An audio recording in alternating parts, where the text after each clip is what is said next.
Hey everybody, Kenneth Russell here. Today I'm going to show you the proper way to change your bass guitar strings. Check it out.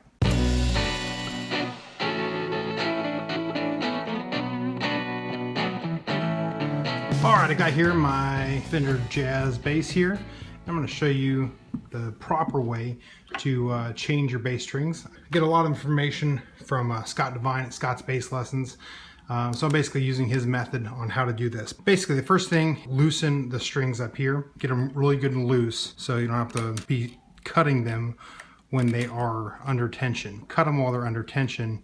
You have a risk of messing up the truss rod. You know, there's a lot of play in here, so when I cut these, it's not going to go boing. It helps make sure the truss rod doesn't need to be adjusted afterwards. I don't think you're going to break a truss rod or anything like that. Second thing is to cut the strings. Now while I have everything off, I'm going to just kind of dust in here.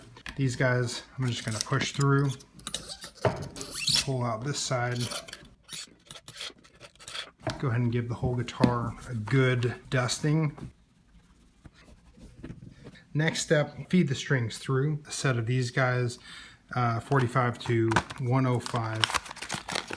Start with the thinnest one, and I'm going to feed it through on the back side. There we go.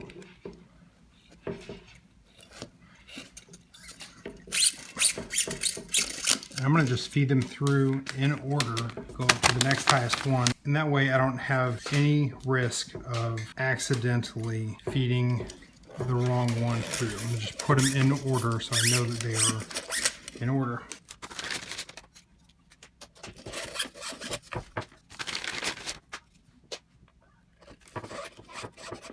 Next thing I'm going to do is get the right string length, okay? To measure where to cut this is basically 2 lengths of tuning pegs. So if I was down here on the E string, I would basically cut it right here and then put this in there and wrap it around. So since that I don't have a tuning peg up here, I'm going to have to kind of estimate what that is. So I'm going to pull this up here and then estimate how far this is right here. Now before I cut it, I'm going to bend the string just a little bit. I'm going to kind of crimp it just like that. And then I'm going to cut on this side of it. So what it does is it basically prevents the string from unraveling. Anyway, so you're going to put this in here just like that. And then you're going to wind it. Now, this is the important part. You want to make sure that you are winding, obviously, where this is on this side, but also you want to make sure that all of the new winds go underneath the other ones. So let me show you when I get here. Okay. You can see here that wind is winding underneath the other one. It's not going on top. It's not doing this type of thing. It's going underneath. And that is very, very important. If it's not low, it's not going to be the right angle at the nut, and you're going to have buzzing issues. Basically, that's what the point of this thing is it pushes the string down, pushes it down, creating an angle here at the nut. If you don't have that angle, you're going to get buzzing. Now, it doesn't have one of these string trees here for these 2 strings because the winding is low. At the very bottom of this is enough angle to create that angle there. Hopefully that kind of makes sense. Let me go ahead and finish winding up the rest of these.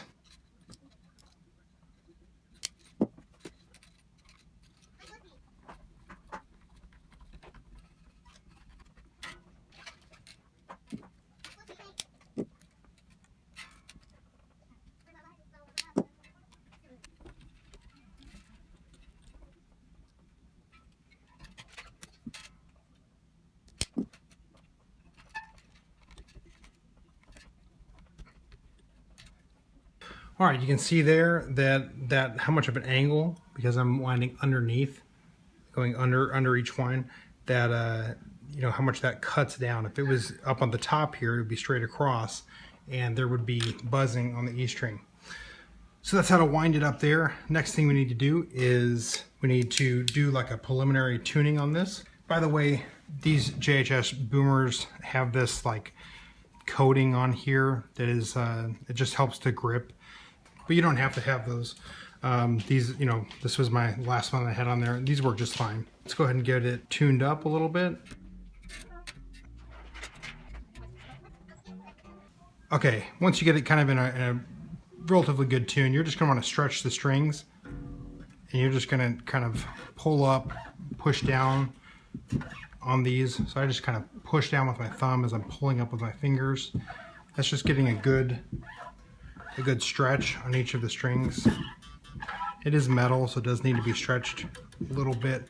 And your first little bit of playing, you're gonna have some issues with your tuning. You gotta kind of retune more often. Okay, I'm gonna come back here, tune again. You can see I went down a half of a step just by, there's a whole step right there, just by stretching it out. The next thing, and this is a really important thing to do, is down here, is you need to make sure that there is an edge, kind of a bevel on these strings right here. So basically just kind of push down a little bit, just push down here just to make sure that there's a little bit of a kind of a peak right there, and that's going to help. It gives the string like an exact point there for the intonation, and it just helps it stay in tune better. Anyway, there you go. But that is how you change the strings on your bass the proper way. Kenneth Russell here. Hopefully you like this video. Please hit the like button, comment button, subscribe. Let me know what you think. Is this how you change your bass strings? You got any things that I missed? Let me know about it, and I'll see you in another video.